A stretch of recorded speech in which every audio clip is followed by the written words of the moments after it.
আপুনি কেতিয়াবা পৃথিৱীৰ এই ব্যস্ত কোলাহলৰ পৰা আঁতৰি অলপ শান্তি বিচাৰিছেনে? কেতিয়াবা এনেকুৱা লাগেনে যে কাৰোবাৰ এটা মৰমৰ মাত বা কোনোবাই মোক অলপ সাৱটি ধৰক? তেন্তে এবাৰ ওচৰৰে গছ এজোপা সাৱটি ধৰি চাবচোন। আপুনি ভাবিব পাৰে এয়া মই কি কথা কৈছো, কিন্তু এই মৌন আলিংগনৰ আঁৰত লুকাই আছে জীৱন সলনি কৰিব পৰা এক যাদুকৰী শক্তি। বিজ্ঞানৰ ভাষাত ইয়াক শ্বিনৰিন ইয়কো বা ফৰেষ্ট বাথিং বুলি কোৱা হয়।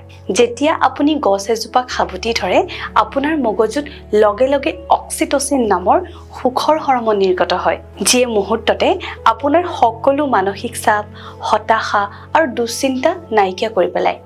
গছৰ এটা নিজা শান্ত কম্পন বা ভাইব্ৰেশ্যন, ইয়াৰ পৰা ওলোৱা ফাইটনচাইড নামৰ উপাদানে আমাৰ ৰোগ প্ৰতিৰোধ ক্ষমতাও বৃদ্ধি কৰে।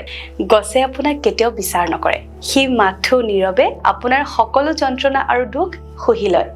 আজিৰ এই যান্ত্ৰিক যুগত আমি মানুহৰ পৰা বহু কিবা কিবি বিচাৰো, কিন্তু প্ৰকৃতিৰ এই নিস্বাৰ্থ মৰমক পাহৰি যাওঁ।